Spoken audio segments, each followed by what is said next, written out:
To allow yourself to be othered and not make it a problem is one of the most powerful things you can do. It lets you genuinely follow your strengths in life. Hello, my beautiful friends. My name is Dr. Beck. And I am Christine Barker, and this is Am I Doing It Wrong? A podcast for doctors by doctors. Dr. Beck is a mindset coach and medical doctor who specialises in liberating driven professional women from the limitations of perfectionism, imposter syndrome, and people pleasing. She's basically the cheat code for getting out of your own way, showing up authentically, and living a life you're proud of. And Christine is a medical educator and nephrologist who creates resources for doctors in training that I truly think are an unfair advantage. She makes complex topics super simple and takes the pain and uncertainty out of passing your medical exams. Christine and I connected a few years ago via our online platforms, and over the years we've discussed countless highs, lows, and in-betweens of doctor life. And in doing so, we've experienced firsthand the power of vulnerable conversations to show us where we're getting in our own way and underestimating our capacity. So we want you to be part of the conversation and experience these same results. Every week on the pod, we'll be bringing you conversations which shine light in dark places, normalise the doctor journey, ease unnecessary suffering, and give you actionable steps to thrive in all facets of your life.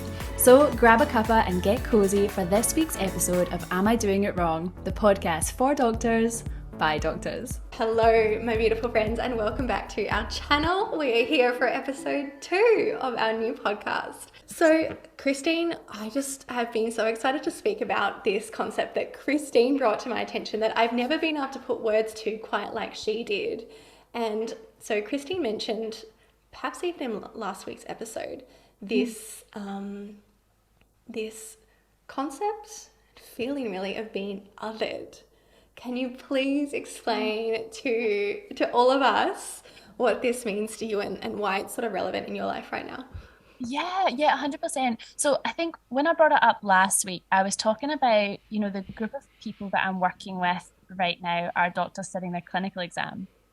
And many of the people in my course are sitting for the second time, or they've made themselves known to me. And so I feel like that was the example that came to mind last week where, failing an exam as a medical student, doctor, whatever stage of training you're at, you can feel othered because you feel different or you feel left behind. And there's also this kind of, unsaid peer pressure. So I think some of it is just a perception of what you think and what's going on inside your own head and how you feel about yourself projected. But I think there is this real sort of pressure cooker within our training that does make us feel like that. You couldn't help but feel othered if you were the one person out of 40 that failed your exam. So I guess in some centres you might not feel othered because there's a little group of you and that's fine, but often there is just like one or two people in that situation. But I think in a more general sense, and I'm keen to ask you questions about that as well, is I think as doctors in general, there is a lot of conformity and it's brave to be different, right? And so I think if you are going through your career as a doctor and you're not quite fitting into how I think of what we're told we should be is interested in research, kind of living and breathing medicine, doing medicine all the time, having no hobbies, right? And just literally living and breathing the profession. And if you don't really fit that mold, then it's very easy to feel othered because you're like, I don't feel like all the people around me. What do you think about that? Oh, that resonates so much. I can remember distinctly when I was in medical school worrying that I wasn't in the right place and that I shouldn't be a doctor because I wasn't that obsessed with medicine, that in my greater vision, I couldn't see myself being, the clinician in the hospital and then with whatever private practice, and then going home to study more and just read all these papers and to be, a part of some kind of extracurricular leadership role or something like that within the hospital, and then to change the system like a good doctor should, and all the work and time that takes. It's not like that was my rational view, but that was definitely a theme that was with me when I was in medical school, and actually even, it would still be a theme for me if I think about it and explore my thoughts as a doctor, that there's some kind of stream of thought here that I don't belong here because I'm not obsessed with medicine. And good doctors are just you know, um, they are the only way you can do medicine, my thought would be, is if you do it 100%, you know, because there's so many hours that need to be taken up by your clinical work.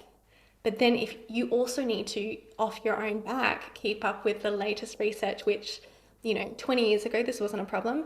Today, the research output is endless. The amount of information that you need to keep up with to be gold standard up to date is endless. And so you've actually got to have your clinical hours and then you've got to have extra time on top. And the reason that, what I'm trying to point out here is this is not what I think is right, but this is a story in my head about what a good doctor is.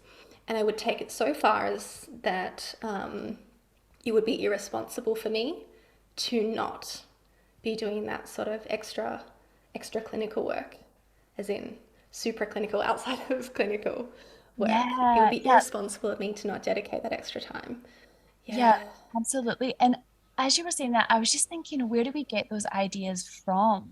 Like, do you think it's installed at med school, or do you think as we work in a working environment, it's just do we find someone that we think is that typical doctor, and how do we come up with this idea? Because I don't remember anyone being like, yeah, you don't fit in here, like you need to be different. But I don't know where it came from, but it's what do you think about that?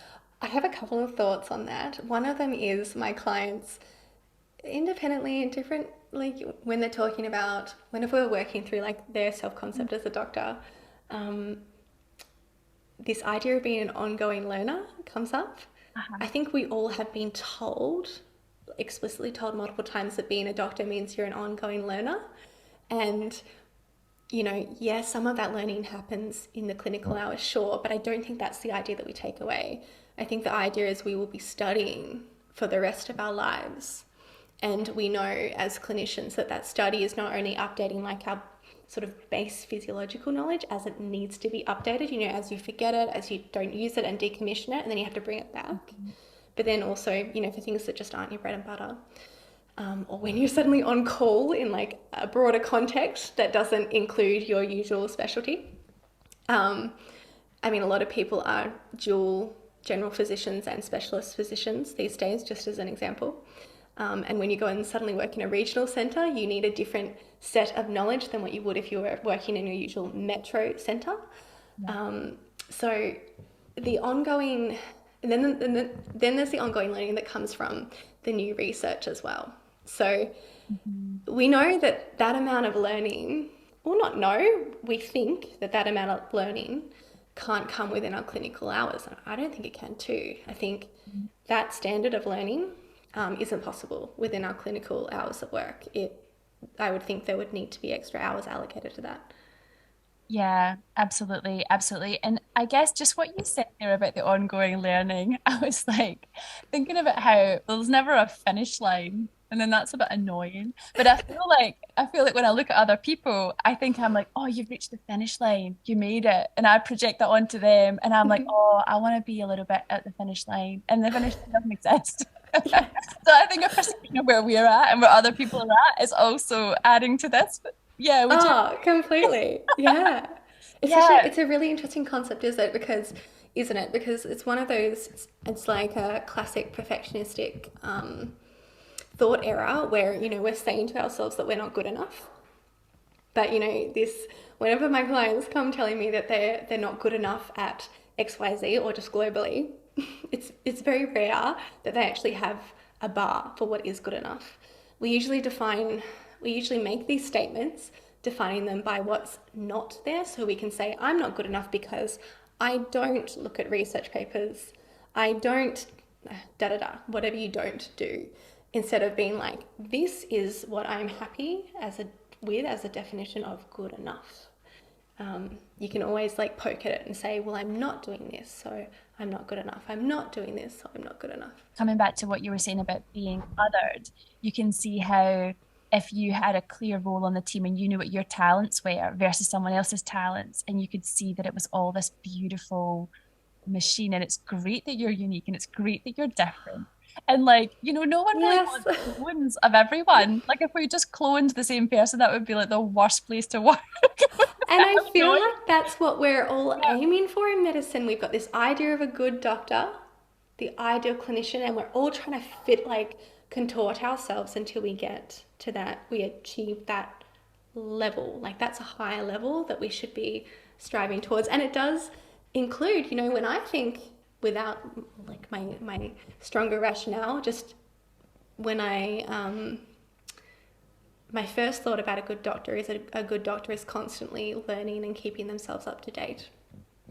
Yeah, which honestly is really, really hard because, like, being up to date, if you're up to date last week, you might not be up Well, to date that's right. today. It's not I just don't really know. hard, it's actually impossible.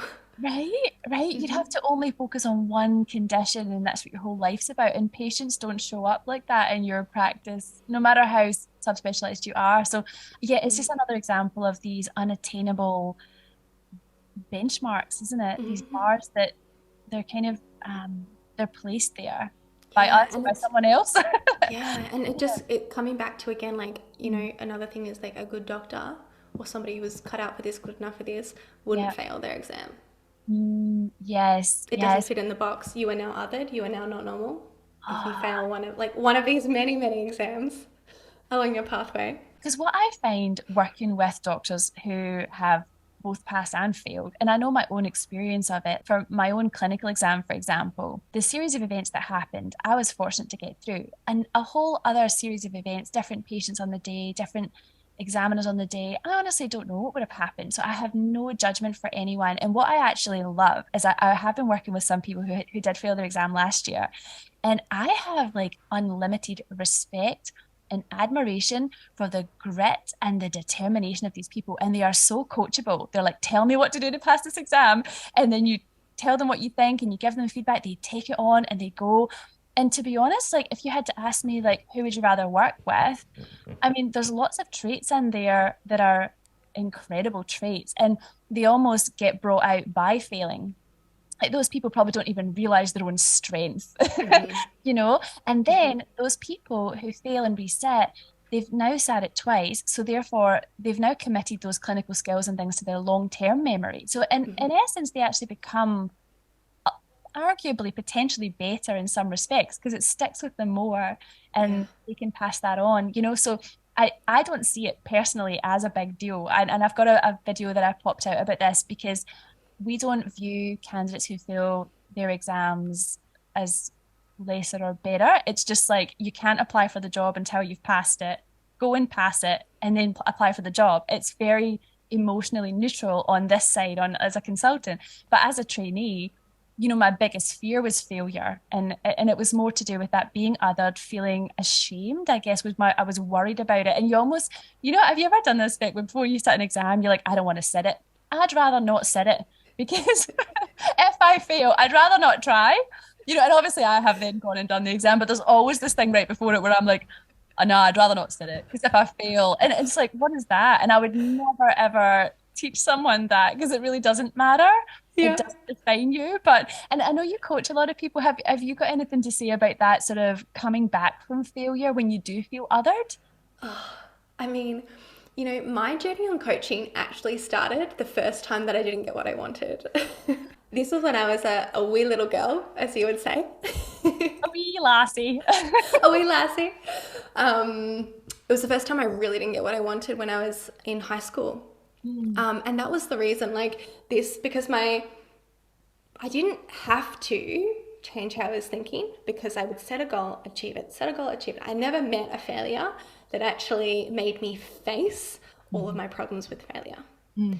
And I've said this for years now. Actually, when I was in med school, I was so grateful for that catastrophic blow up that I had where I just lost myself. It was very dramatic when I was 15. I like quit everything and I was like, I'm not even going back to school. But then, so for anybody who's listening who's like, I don't want to be in school, you can still be a doctor if you'd like, if you're at that point. Just here's your walking example. Um, I so when I was in med school, I said this so many times to myself, I am so grateful, and to other people, so grateful that I went through that then so that I didn't have to go through it in med school. I'm so grateful that I didn't leave med school You know, I'm so grateful that I tried to leave and stuff up high school, right?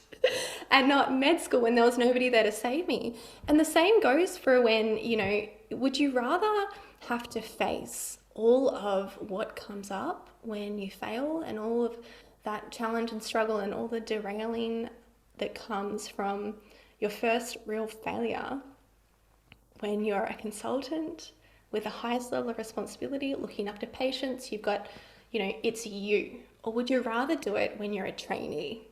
You know, when you've got support, when you've got a network, when you've got people, you know, when you're actually in the training grounds, you're a trainee.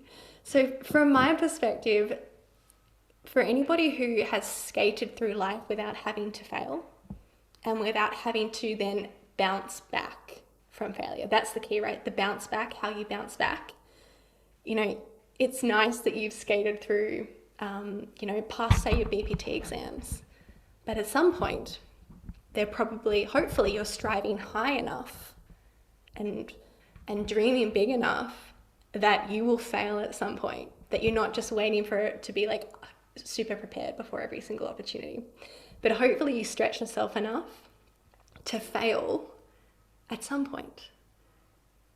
So the people who fail earlier, just like I failed when I was 15 and I had to go through all that awful stuff and work out all the ways that I was getting in my own way, that was the catalyst that has made the rest of my life easier from there on. So I don't know, I think, and that's why I think when you said I would rather work with those people, you know, those people have a different way of thinking now that somebody who's quite rigid about getting things right and having to avoid failure and all the associated things, those people can be, I mean, I definitely would have been harder to work with before I did this work.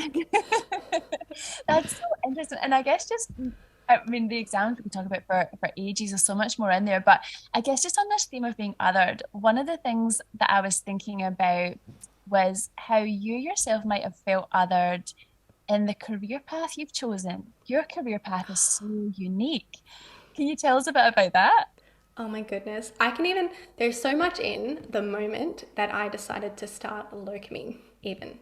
So when I had to pause my BPT training and locum, I remember going to my first job and every single day, like I remember the first ward round, there was just thought after thought after thought coming up about how you're doing it wrong, you've made the wrong decision, you're delaying things, you're going to be behind. Everybody else is going forwards, you should be too. Even that concept of going forwards, that I wasn't going forwards. So there are all these comparative othering thoughts that I had. For me, I had a useful anchor in that moment, which was that I liked my reasons for locuming. I was clear on my reasons and I liked my reasons.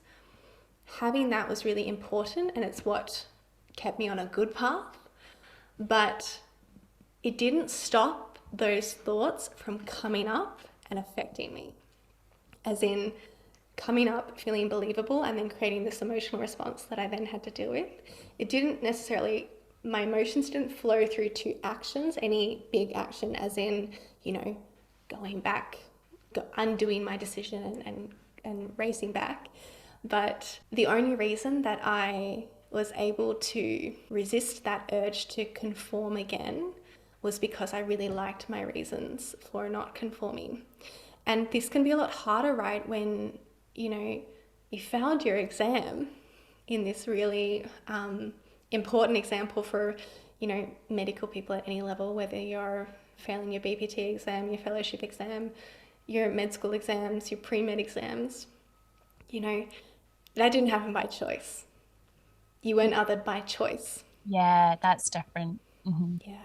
But it's different in that you couldn't, you know, I got to decide in advance that I liked my reasons. Like I already had that perspective there that I could go back to and focus on. For somebody who has had a surprise fail, you then have to do the work after the fact, don't you? You don't get to prepare in advance. Well, you can actually, and that's what we would do if you wanted to be failure proof in coaching. But for a lot of us, it catches us by surprise. And for a lot of us who aren't in coaching, you wouldn't think to plan to fail as a good thing. Yeah, oh no, absolutely not. Yeah, and there would be a grieving process before you pick yourself up, which would be entirely normal to process that. But I guess even in both of those examples, I'm just thinking about how almost like the remedy, it seems, would be self-acceptance and leaning into what makes you unique and really falling in love with that part of yourself, but also what makes your path unique, because some of it's you and some of it's your choices, and some of it's, if you failed an exam, that is like one door sort of closing until you open it again. And I guess you can say, oh, everything happens for a reason. Some people don't like that, but ultimately what is, and I guess you are you, and you're meant to be unique, and you're meant to be different, and that's a beautiful thing. And I think most of us have a journey where we have to wrestle with parts of ourselves that we wish we did have or didn't have, right? And so, like, I guess maybe coming back to your journey so you can speak for yourself, is you were saying that you were continuing to have those thoughts come up about how you should be conforming, and what the path you were sort of told to pursue versus the path you chose, which involved connecting with yourself. And you said you liked doing it for the reasons that, you like the reasons you were doing it. And I think that's such a really powerful statement, because it's about kind of backing yourself and not abandoning yourself. Yeah. Can you tell us a bit more about how you did that, how you tuned into what you wanted versus what other people wanted for you? Yeah. And I completely agree. I think that is your ability to like your reasons, and back yourself, accept yourself is ultimately the cure. What I would add to that is I worry about people trying to put nice reasoning on top of this thought error that, well, that they've been othered even. Because I think the only, if I kept believing that there was something wrong with me, this was revealing something that was wrong with me because, I don't know, I'd started low commun, because I'd gone off the typical path. If I kept believing that and simultaneously tried to believe that I'm making the right decision, that would be very hard to hold that incongruence there. I could it would end up being a lot of work to keep redirecting my mind away from this problem over here and have to keep forcing myself to be like, nope, look over here. Nope, look over here. That's a part of the work, of course.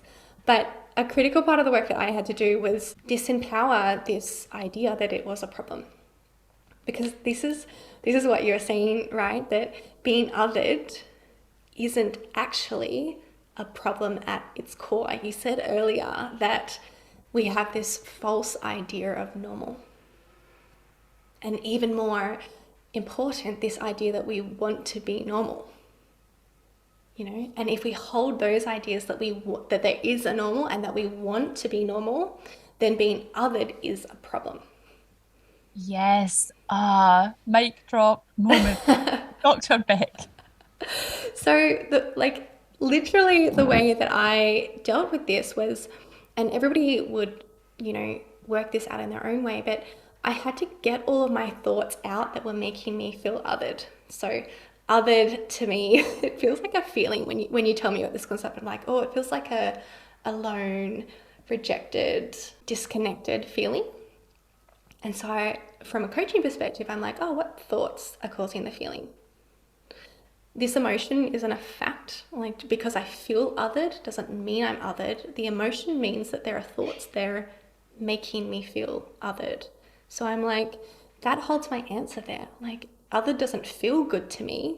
What's not making me feel good? And so that's when all those thoughts came out about, you're doing it wrong, you're on the wrong path, you should have done something different,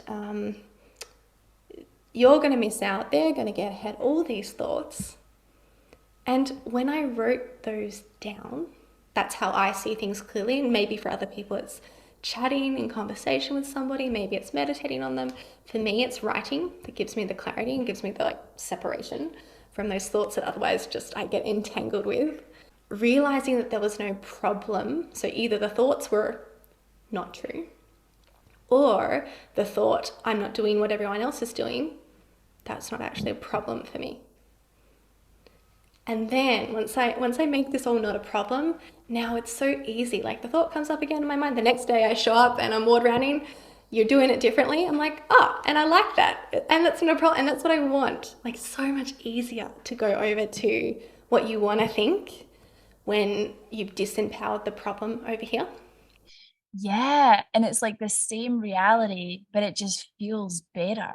Like you're like nothing, you're still showing up to do whatever it is you chose to do. You're still on the same path, yet you're on this path just completely owning your path and owning who you are. It's just Instead of denying reality, right? In the other I scenario where you're pretending that you're not othered, you are othered. I remember, I think it was Brene Brown, who obviously is a superhero of mine. She talks about like shining light on whatever you're ashamed about. If you just actually own it, then it gets disarmed, like Yeah. disempowered, like what you say.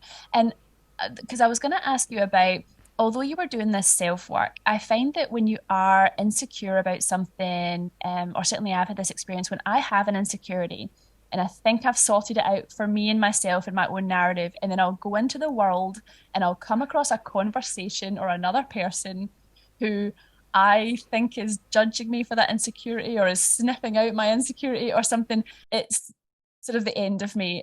Can you speak to that? So there's like working on yourself and your relationship with yourself, and then how do you get that bulletproof enough to just back yourself in the face of other people's opinion? Yeah.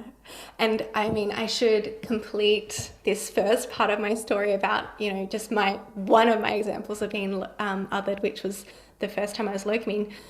It didn't go away the first time I wrote down the thoughts and then redirected my mind to this other thought. As I said, I showed up to the hospital day after day after day, and the thoughts came up again and again and again. I had to repeat this practice that I had built for myself of redirecting and reminding myself what I wanted. So for me, it was showing up to the hospital. Like the hospital was my prompt. It was my reminder that I'd been othered. Every single thing I looked at the hospital was that, as you're saying, like in your example, a person who had sort of brought those thoughts back to your attention that you've been othered, or at least taken you away from just being solid in your self-concept and what's important to you. So I guess that's what I really want everyone to know. The thought coming into your mind is never the problem. And certainly in coaching, we don't fix that. We're not able to stop these thoughts that are not ideal, doubting, critical, whatever it is, thoughts about being othered coming into your mind, and then the emotion that it creates, it's like almost instant. Like it's essentially instant, right? The thoughts in your mind and it creates the emotion before you can even see the thought. So it's all about how you respond to the new, like sometimes your mind will give you the same thought over and over again that plays. And so if somebody prompts that old thought to you, you might already have, that response in your mind that helps you redirect to your values or reminds you what you want. You might have already practiced that. You have a pre-prepared response to that thought coming to your mind. But as you're saying, sometimes you find yourself surprised that somebody's prompted almost like a new terrible thought that takes you away from that path.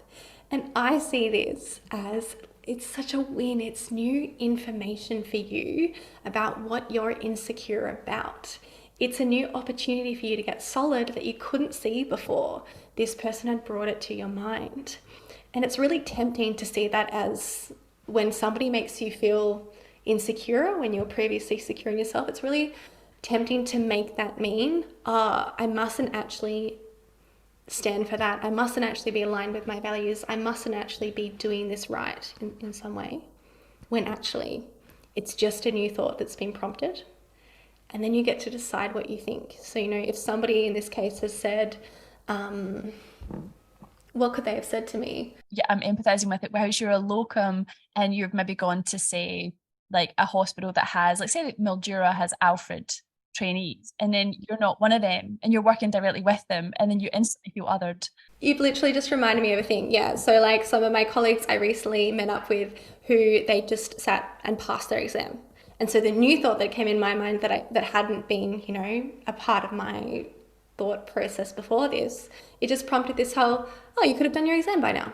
It could have been done. It could have been over, kind of thing. And that was like a surprising new thought that I had to deal with. It had never been something that I thought of before, like being in this position where other people have finished their exams. And so I had to develop a new response to that I liked. And honestly, this wasn't, sometimes I have to methodically go and sit with myself and see what I think. But in this case, it was kind of easy because of the foundation I built. It was just like, oh, but I don't want that, you know? But in the moment, there was a new thought and new emotion that took me by surprise. Yeah. So again, it was sort of when other people have opinions or they present new information to you or they directly judge you or something along those lines and it bothers you, it's just new information. New thoughts have been prompted in you for you to go and look at. And it's not that you need to instantly throw them away. Like in this case, the answer isn't just to be like, oh, but I don't want that, like I did. It's to check what aligns with my values at this brand new point in time in my life that I've never been at before. You always need to be reassessing what you value and what matters to you, right? Because that prompt might have been saying, hey, maybe it's time for you to do this exam. That might have been a part of why it caught me. And if I don't explore those thoughts, I just don't get to decide for myself. If I force myself to be like, nope, just focus on this, just say you don't want it, I might miss out on the message in that emotion and thought response.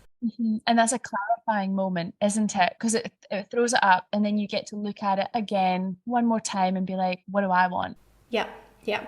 And honestly, it's such an important thing, isn't it? Because I think we think that we're these like preset things and we need to decide when we're 18 years old what career we do and what kind of person we are and what our top three values are in life and who we're going to marry. As opposed to life being like you're constantly collecting new information, having new experiences, and you're allowed to change your mind. Yes, you are allowed to change your mind and you're allowed to be who you are. Just to give you credit though, I mean, I know that this is what you do and you are a coach and you can, I guess, master your own thoughts and feelings, and you can help other people to do that, which is so beautiful.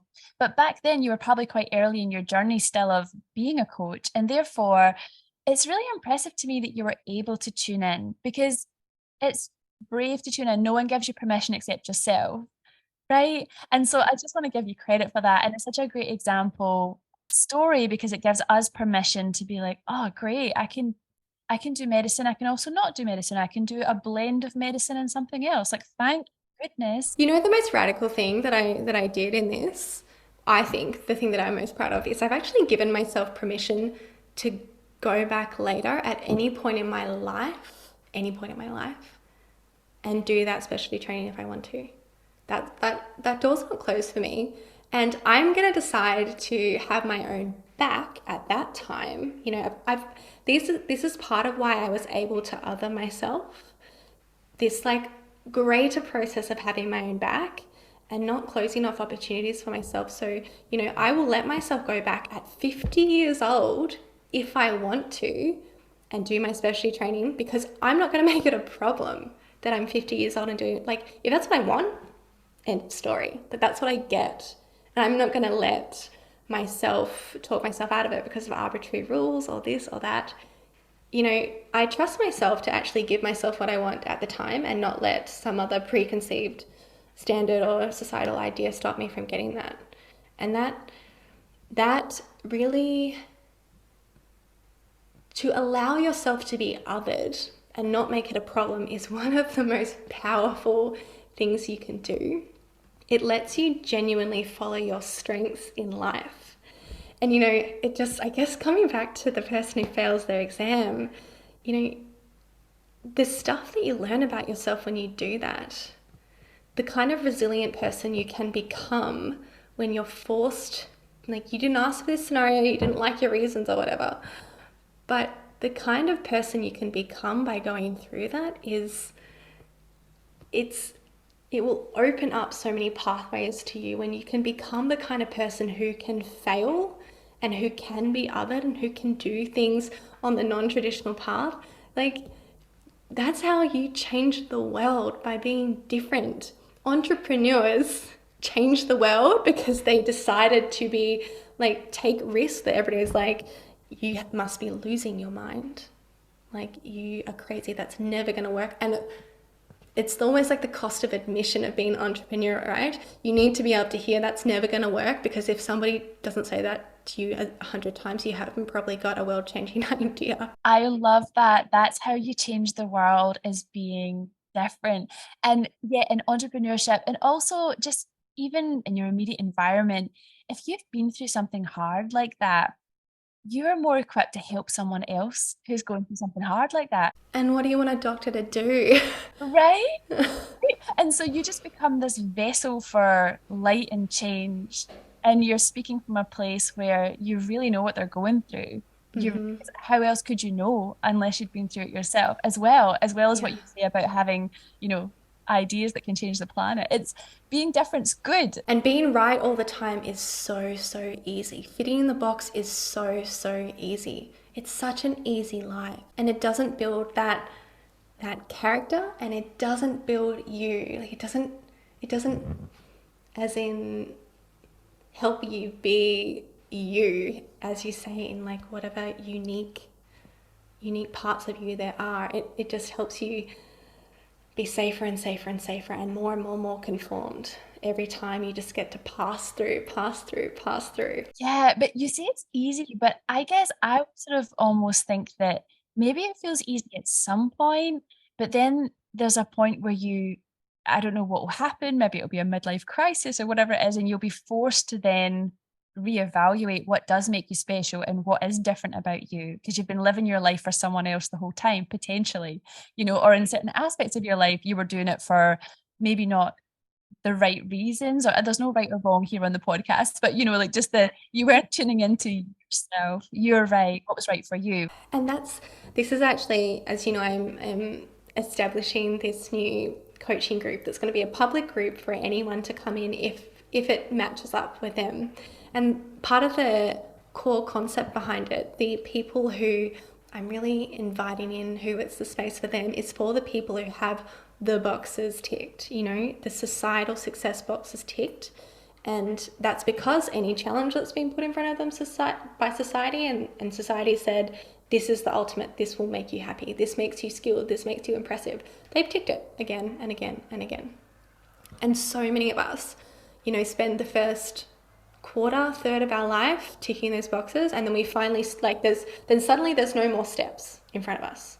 You could go and spend the next how many years doing a PhD, or there's an extra level. You could go and be the CEO of the hospital or whatever. But for a lot of us, we get to that point where we're like, oh, I don't want that. I don't want a PhD. I don't want a C-suite position, whatever it is. And then you're kind of left with this like, I'm done. But I'm not feeling how I expected to feel when I tick these boxes, what was kind of promised to me. And I really think it's that like underutilizing what is amazing about you. It leaves you feeling a little bit empty, a little bit hungry and perplexed, because you're like, I did everything right. Shouldn't I be happy now? I don't know much about this group program. I feel like I'm in it. Like, you're just dropping these bombs with me today. Do you want, it might not be the right time to share. When are you going to share? So the idea is it's a group coaching program, which means you've got this community. It's a locked community. You can only enter if you're a part of the group. And what happens is a couple of times a week, there'll be group coaching calls where these women who, they are your peers in life. They are similar to you. They're going through similar challenges. They've got similar wants, similar hard times, similar wins. They're showing up and getting coached. You get to watch the coaching be applied to them getting whatever they want in their life. It's a way to make coaching more accessible to women everywhere, when otherwise one-on-one coaching, as you know, I'm full at the moment. Even if I wanted to take on more women who, where it would be my absolute dream clients who I'd want to help change their lives and change the world however they want to, I'm full, so I can't. And the group is a way to make coaching accessible to everyone, and for this community to help serve each other in this sort of synergistic way. So it's very exciting. it's not going to be open for probably a couple more months. So if anybody is interested in coaching, then please jump on my wait list. I'll link it below. And if anything's going to feel you less than other, because I have had a group coaching scenario with you in your Should Lab, and I'm telling you, like, if anything's going to make you feel more normal for being not normal, it's group coaching, because you can see everyone else's deep That's it. insecurities and you can see Yeah. overcome them with your coaching. And so it's actually perfect for today, but I'm sorry to put you on the spot. You actually didn't talk about that. I heard you You- pop the bomb and I wanted to come. So Well, I mean, we would love to hear from you guys. When Christine mentioned this concept of othered, I was like, ooh, that is just, it feels so familiar and relevant, and it will continue to be relevant. And I think, from my perspective as a coach, it's something that I want to help people. It's usually an obstacle that I want to help people overcome. It's something that we want to recognize and decide how we're going to respond to this feeling of being othered. So I am just obsessed with this concept. It will probably make it into the curriculum for my group. thanks so much today, Beck. I love getting inside your head. It's so therapeutic and beneficial to the masses. So thank you. Likewise. So guys, tell us your examples of being othered. Tell us, firstly, just let us know, does feeling othered resonate with you like it resonates with me? And if you feel like sharing, then drop a comment down below and tell us about your experience with being othered. Let's make being othered a bit more normal, as it truly is. Thanks, see you guys. I've been waiting all my life for something. I've been down the darkest roads and up in the clouds, but I've always felt that something's missing. That was until I found you right there in the crowd.